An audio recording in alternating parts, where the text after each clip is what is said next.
doing a real good job. It looks like a turd on wheels, but I gotta admit, it looks like a polished turd. Well, folks, all it needs now is that final touch, that special something that sets it apart from all the other buckets and bolts. That piece of all-American engineering that shows that its fine automobile is worthy of the name of the Brown Bomber. Any guesses to what that is? A new hood thing? No, it's not a new hood thing. The one on there now is perfectly fine. Joey, what's your guess? I don't know, Daddy. I don't think anything can make the bomber any better. I think it's perfect. Bless you, sweetheart. Rufus, what do you think? I don't know, Mr. Watson. I think y'all's car is just fine. Well, I knew that was something I liked about that boy. All right, well, Anna, what's your guess? I think the car is for God's sake, I can't say it. Real cute, Willona. Well, since Kenneth and Mama have insulted the great brown one, I guess that leaves it up to Rufus and Pumpkin to put the final piece on. Rufus, you open the trunk, then Pumpkin, there's a small bag in there. You have the honor of putting what's inside it on. Oh, Daddy, I love it. Do you know where it goes? Yes, Daddy. Okay, time's a waste and put it on. And now the thing that makes this car more perfect. The final touch. The final touch. The height of technology. The height of technology. The ultimate in American knowledge. The ultimate in American knowledge. For God's sake, Daniel, what is it? It's a pinnacle of Western civilization. It's the pinnacle of a Western civilization. Now, Joey, dazzle 'em, girl. It's a smelly green pine tree. Hi, Dad. Morning, Kenny. How'd you sleep? Okay, I guess. Kenny, look. Dad, how come you always hide your toothbrush? Why don't you keep it with the others? Well, Kenny, I guess I don't keep my toothbrush with the rest of yours because unlike your mother, I was a little boy myself. What does that mean?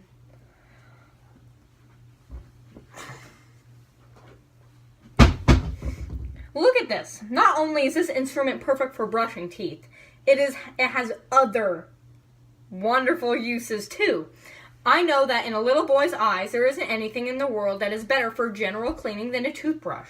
And a good rinse afterwards so no one can tell that it was used for. I also know that the best toothbrush for cleaning stuff is always somebody else's. So let me guess why you're standing so close. You want me to soap up your face and watch you shave it off? Oh man, I'm way too old for that. Besides, I'm starting to get a real mustache. Look. Where? Here, I can't look. see it. Look. Maybe if you get closer to the light. Well, I don't believe it. If you squint your eyes real hard, there's no doubt about it. The boy's got a real mustache. Won't be long before me and you have to share the mirror in the morning, huh? Well, I'm older than you, so I get the bathroom first. Deal? Deal. You a little old for this little old spice? Don't tell your mother about me putting on this aftershave and having all these girls chasing you. If your mother wakes up before I'm back, tell her I won't be long. Where are you going, Daddy? Out. Dad! Is everybody gonna come right now? Daddy-o? Willona? You too, Willona. I have a surprise. When I say it, I want everyone to close their eyes. Close your eyes. Shut your eyelids. And then, if anyone dares to look, you're getting it.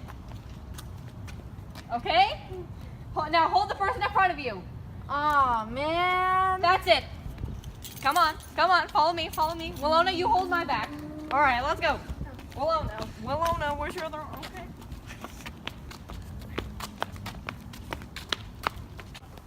All right, we're almost there. Turn. All right, open your eyes. What do you think? For God's sake, Daniel, what is this? The towel is fine. Do you want to know what's under it? Yeah, Dad, what is that thing? Well, Kenneth, since you're the only one interested, you'll be the one to reveal the bomber's greatest addition. Dad, it's great. What have we done with this car now? Just take the towel out. Ladies and gentle. Oh man, just pull the blanket towel off so I can get out of here. I ain't got all day to listen to your nonsense. Byron, how many times have I told you about saying ain't?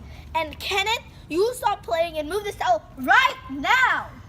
Ladies and gentlemen, The newest addition to the Brown Bomber. Our very own drive around record player. Oh my god. Oh boy.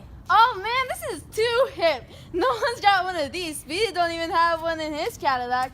Too much, man, way too much. Turn it on, Daddy! Well, I see you chose the Ultra Glide. The problem is the path with this new technology with automotive sound has been road vibrations, interfering with the accurate dispersal of the phonic interpretations. Huh? In other words, every time you drove over a bump with one of these, the needle would jump and scratch the record. We know. And I'm sure as a fine, intelligent-looking family as this one, it is Mr. and Mrs. Watson and your son, isn't it? Oh no, this isn't our son. This is just a little juvenile delinquent boy that we feel sorry for and let it follow us around some of the time. Our son has real hair. Yeah, I'm sure this family knows that last year scientists at Autotronic Industries made a breakthrough and made a system for controlling vibrations.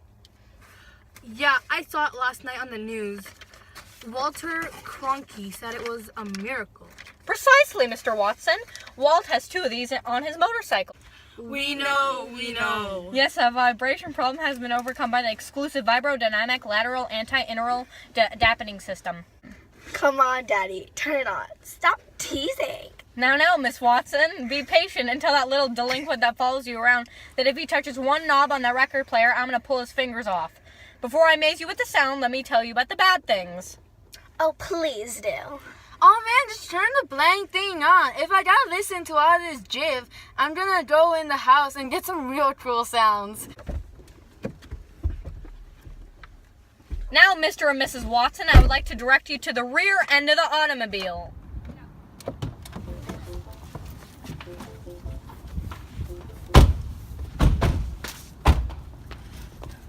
I know what you're wondering, and that is a speaker. I see you surprised, Miss Watson, that it isn't in the rear deck haphazardly.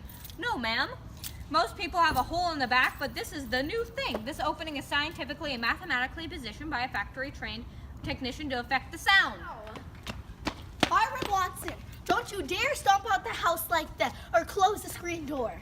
Well, Mrs. Watson, I see your daughter decided to join us at the right time. Why don't you scoot over and let her in?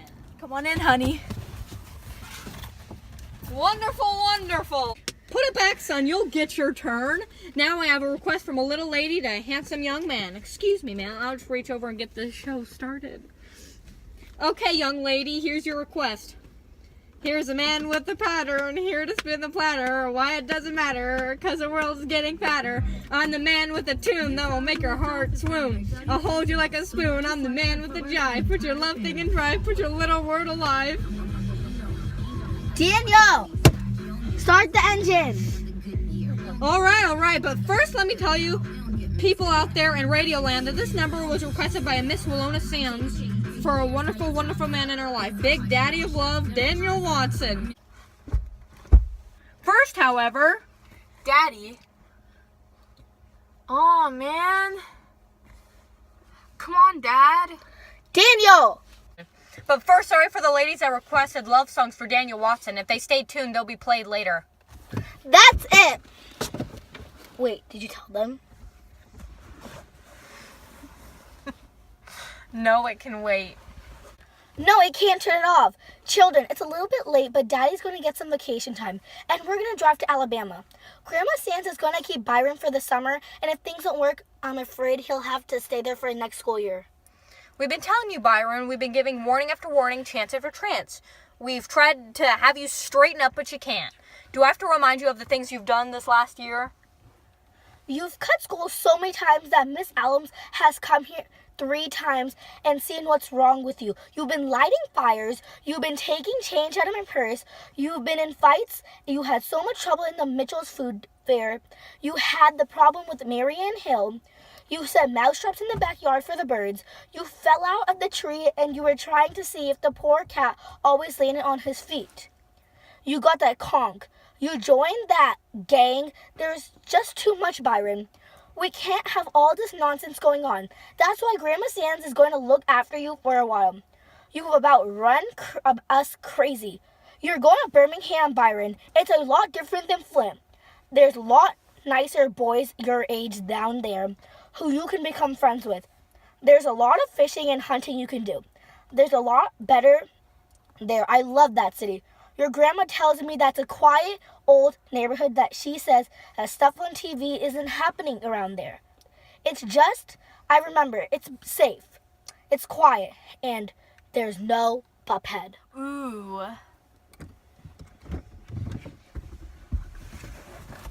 Let him go, Daniel. He's better. Get as much of that nonsense out of the system, and he can. Grandma Sands won't be putting up with any of this mess. You're the cat. We know! Stop!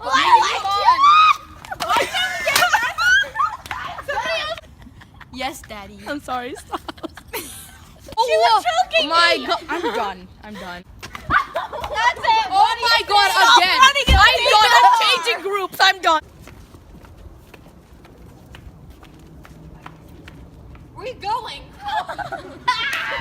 The rear end of the automobile. It's just me and you.